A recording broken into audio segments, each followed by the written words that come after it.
विगत 8 वर्षों से देश भर में किसी राज्य ने इस विषय पर आकर क्लेम नहीं किया कि केंद्र इसको ज़्यादा सहायता दे रहा है या इस राज्य को ज़्यादा सहायता मिल रही है, उस राज्य को कम मिल रहा है, किसी और राज्य को ज़्यादा मिल रहा है, किसी को कम मिल रहा है। इस प्रकार के झगड़े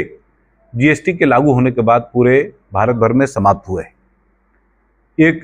बड़ा लाभ इंटर स्टेट बॉर्डर्स पर जब सामानों का, वस्तुओं का एक प्रकार से जब ट्रांजिट होता था तो 2-2 दिन, 3-3 दिन की लंबी लाइनें ट्रकों की और बड़ा बड़ा जाम हम लोग देखा करते थे। जो अपना मोहनिया का जो टोल है वहाँ पर भी 2-2 दिन, 3-3 दिन तक का जाम हम लोगों ने देखा है अपने जीवन के इसी कालखंड में, 2017 के पहले तक। उसको नरेंद्र मोदी जी के नेतृत्व में उसको समाप्त करके आज सभी राज्य एक दूसरे के सहयोगी और मित्र के नाते काम कर रहे हैं। ये एक बड़ा लाभ जीएसटी के माध्यम से देश को मिला है। जो वैश्विक अर्थव्यवस्था है उसमें भारत की अर्थव्यवस्था जुड़ी है, इंटीग्रेट हुई है और इसका लाभ हमको अपने पूरी अर्थव्यवस्था को बड़ा करने में मिला है। आपको ध्यान में होगा कि एक विषय भारतीय जनता पार्टी के सभी कार्यकर्ता, नेता एक बात लगातार हम लोग उठाते हैं कि भारत की अर्थव्यवस्था दुनिया में 2014 तक 11वें नंबर की अर्थव्यवस्था थी।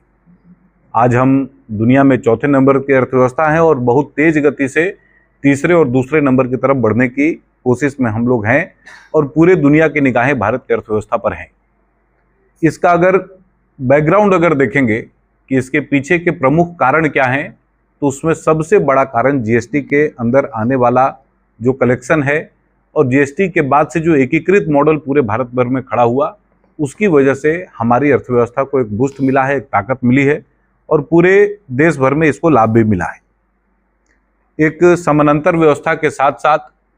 जब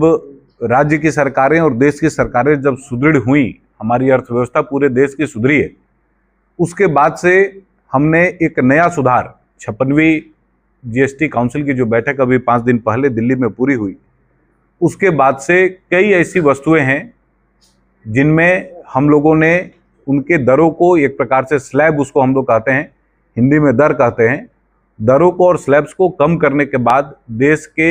अधिकाधिक लोगों को उसका लाभ मिले, इसकी कोशिश नरेंद्र मोदी जी के नेतृत्व में केंद्र की सरकार ने किया है। जो महत्वपूर्ण वस्तुएं हैं, जो एक व्यक्ति या समाज का हर तबका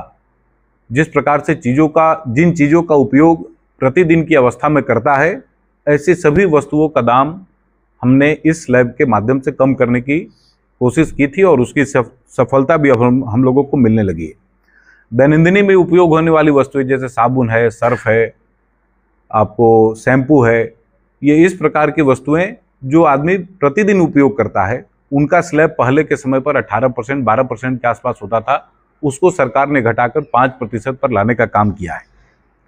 इसी प्रकार से हर घर में उपयोग होने वाली जो डेयरी के जो प्रोडक्ट्स हैं,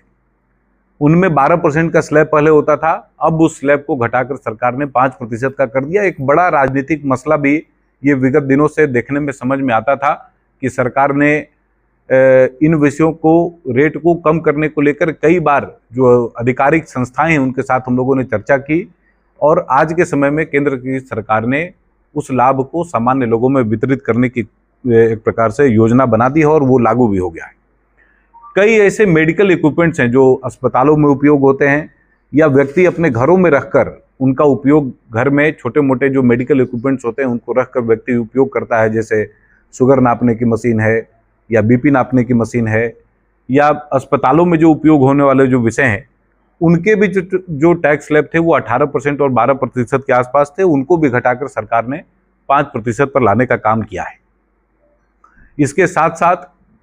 शिक्षा भारत के समाज में एक बड़ा मुद्दा रही है शुरू से और इस देश में साक्षरता अभियान अटल जी की सरकार में शुरू हुई और आज वो देश के हर कोने में अपनी रोशनी से बच्चों को आर्थिक भी सहायता करती है। शिक्षा का जो मेरुदंड था उसको ठीक करने की कोशिश अटल जी ने की थी। उस सुधार को नरेंद्र मोदी जी ने आगे बढ़ाते हुए जीएसटी के माध्यम से जो प्रमुख वस्तुएं हैं जिनका उपयोग हम लोग बच्चों को प्रतिदिन पढ़ाई के और अन्य कार्यों में उनको उपयोग करते हुए देखते थे, जिसमें रबर है, पेंसिल है, कटर है, किताब है, कॉपी है, इंस्ट्रूमेंट बॉक्स है, इंस्ट्रूमेंट बॉक्स में उपयोग होने वाले जो अन्य वस्तुएं हैं उनमें टैक्स स्लैब सरकार ने 0% कर दिया है। माने आज के बाद इन सभी वस्तुओं पर किसी भी प्रकार का कर समाज को, देश की जनता को नहीं देना होगा। ये शिक्षा के लिए एक बहुत बड़ा सुधार है और शिक्षा के क्षेत्र में एक प्रकार से क्रांति के अग्रदूत के रूप में ये विषय हम लोगों के सामने आने वाला है। बिहार प्रमुखता से एक कृषि आधारित राज्य है और कृषि आधारित राज्य होने की वजह से जो कृषि के उपकरण हैं उनका भी व्यापक इस्तेमाल बिहार के समाज में हम लोगों ने देखा है और लोगों को उपयोग करते हुए हम लोग देखते हैं। तो कृषि उपकरण जितने भी प्रकार के हैं आज के समय में, उन सभी कृषि उपकरणों पर टैक्स स्लैब सरकार ने 18% से घटाकर 5% पर लाने का काम किया है और इसके नाते सभी किसान संगठनों ने केंद्र की सरकार को, नरेंद्र मोदी जी की सरकार को अपनी तरफ से प्रशस्ति का पत्र भी लिखा है और पूरे देश भर में उनका इस विषय को लेकर गुणगान हो रहा है। ऐसा नहीं है कि सरकार सिर्फ समाज के कमजोर तबकों को लेकर चिंतित रहती है। देश का एक बड़ा हिस्सा जो है, जो टैक्स के पैसे सरकार को देता है और उसके माध्यम से सामान्य लोगों को लाभ का वितरण किया जाता है, ऐसे भी सेक्टर्स को हम लोगों ने सरकार ने जीएसटी काउंसिल ने इस विषय को ध्यान में रखा था। कई ऐसे लग्जरी आइटम्स है, खास करके ऑटो सेक्टर्स में, उसमें आपने देखा होगा कि पहले से 48% के आसपास जो स्लैब होता था, उस स्लैब को घटाकर सरकार ने 40% कर दिया है और जिन गाड़ियों पर 28% का टैक्स स्लैब था, उसको घटाकर सरकार ने 18% किया है। और देश के अंदर मैन्युफैक्चर होने वाली जितनी भी गाड़ियों की मैन्युफैक्चरिंग कंपनियां हैं, महिंद्रा है, मारुति है, इन सभी कंपनियों ने इसका लाभ वितरित करना शुरू भी कर दिया है। महिंद्रा और मारुति ने एक प्रकार से अपना जो नया वेरिएंट है और उनका जो रेट है उसको एक प्रकार से सोशल मीडिया पर डाल दिया है, समाचार पत्रों में वो छपा भी है, सब लोग देख भी रहे हैं और उसका लाभ भी मिला है। और एक अच्छी बात यह है कि विगत 2-3 दिनों में जब से ये सुधार के कदम घोषित किए गए हैं, आज के अखबार में, कई प्रमुख अखबारों ने इसको प्रमुखता से छापा है कि ऑटो सेक्टर में अचानक बहुत तेज गति से एक प्रकार से उसमें उछाल आया है और समाज के सामान्य लोगों ने अपनी दिशा उस कदम में बढ़ाए। अभी हम लोगों के पास दिवाली का उत्सव आने वाला है, दिवाली के बाद धनतेरस आएगा। इस बार जो बाजार है, आपको इन सारे वस्तुओं के साथ आपको बाजार में भारी तेजी हम लोगों को देखने को मिलने वाली है। एक बड़ा मुद्दा इस देश में महंगाई का रहा है और जीएसटी लागू होने के बाद पूरे देश भर में महंगाई की जो दर है वो लगातार काबू में रही है। पिछले क्वार्टर तक महंगाई की दर, मुद्रास्फीति की दर जो है वो देश में 2.10% होता था। इस सुधार के लागू होने के बाद मात्र 7 से 8 दिनों के अंदर ये व्यवस्था घटकर, जिस दिन से प्रधानमंत्री जी ने 15 अगस्त के अपने संबोधन में ये बात कही थी लाल किले के प्राचीर से, उसके बाद से ही लोगों को इस विषय के संज्ञान था कि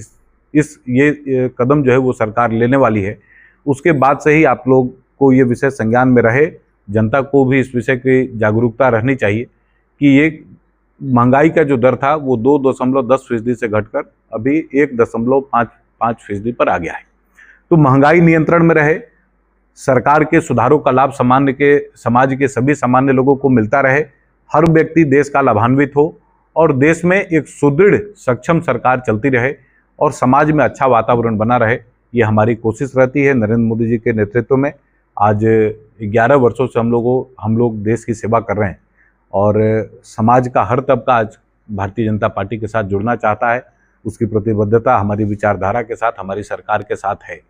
और इस नाते इन सुधारों का लाभ समाज को मिले, यही हमारी कोशिश थी। आपके माध्यम से ये जानकारी समाज के सभी वर्गों तक पहुँचे, इस नाते इस प्रेस वार्ता का आयोजन हम लोगों ने किया था। आप सभी यहाँ पर आए, इसके लिए विशेष धन्यवाद देते हुए इस वार्ता का मैं समापन करता हूँ।